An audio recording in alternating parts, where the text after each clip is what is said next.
You make a parallel between the Sadr family and the al-Hakim family and their attitudes and what they did during Saddam.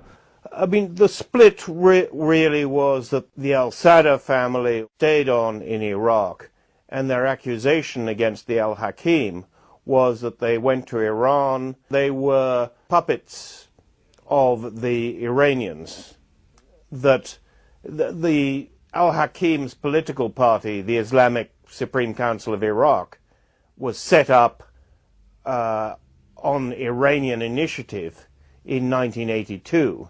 This was during the Iran-Iraq War, because the Iranians thought if they defeated Saddam on the battlefield, they'd need an Iraqi government to install. So the al-Hakim were very dependent on the Iranians, and probably still are. Nobody quite knows what their relationship is. Okay, this leads us to the relationship between the Sadrists and Iran. The spin is that al-Sadr is basically a surrogate of Iranian interests. How do you deconstruct this? The Sadrist family was anti-Iranian, were Iraqi nationalists. And the most important political fact about Maqtada is that he's been anti-occupation from the beginning. The Sadrists don't personally have very good relations with the Iranians, and vice versa. The idea that they're pawns of the Iranians, I think, is not only incorrect, but I think is a really poisonous idea. How do you explain, Patrick, that American political elites and the media as well, they always underestimated Muqtada al-Sadr's importance? I think they underestimated the strength of Iraqi nationalism, the extent to which the occupation was unpopular from the beginning. I think they were also misled by other Iraqi exiles. It's been something they did from the beginning. Paul Bremer, the U.S. envoy, viceroy really of Iraq, had two theories about Muqtada. One was to say he was a potential Hitler of great power, and the other thing was to believe that he could be arrested by just sending around a few Iraqi policemen. But of course, as we all know, it didn't happen that way. You know, immediately they tried to arrest him or arrest his aides, the whole of southern Iraq exploded. Pentagon generals in 2004, they actually wanted to kill Muqtada. Yes, they said either be a prisoner or be killed. And later on in that year, when Muqtada was trying to negotiate with the Iraqi government, the chief government negotiator, the National Security Advisor, Muwaffaq al-Rubai, told me that he was quite convinced that the Americans had tried to kill Muqtada. Do you see the possibility of Muqtada making or breaking the U.S. presidential elections, depending on his next? He could do it.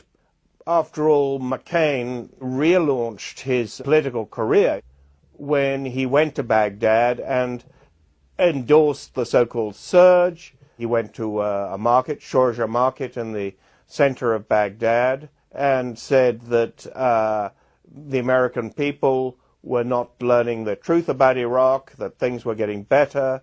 He was back 3 or 4 weeks ago in Baghdad when I was there. He didn't go back to the same market because now it's under the control of the Mahdi army. As we get closer to the election, it will depend on Muqtada, it will depend on the Iraqi government. The latest round of fighting in Basra and Baghdad was the result of an attack by the Iraqi government under the Prime Minister, Nouri al-Maliki, suddenly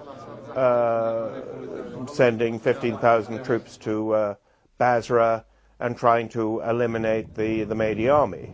They said it was all militias, but actually they only focused on the Mahdi army.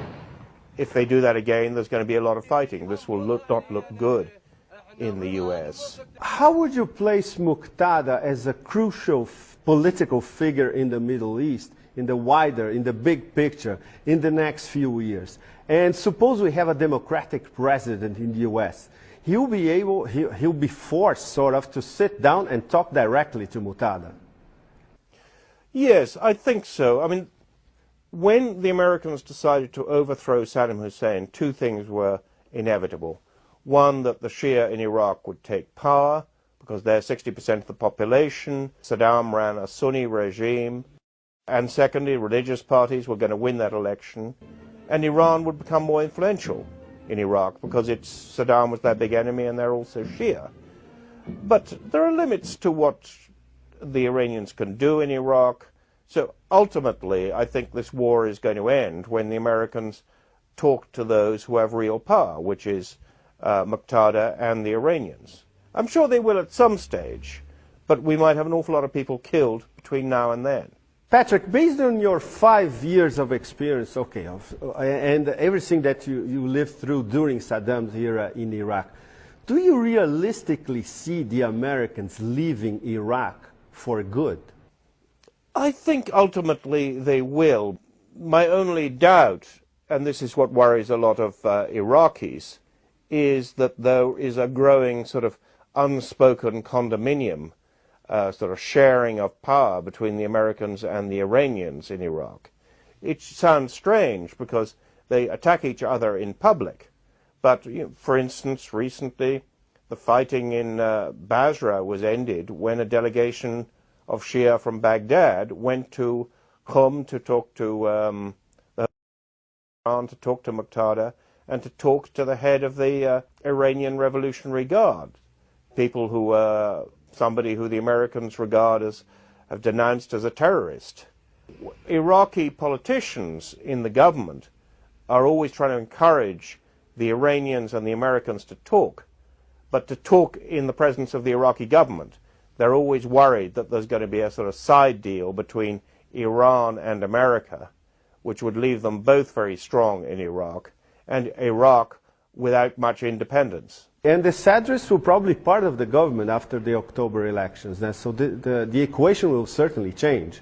Yes, I mean, the Sadrists remain Iraqi nationalists.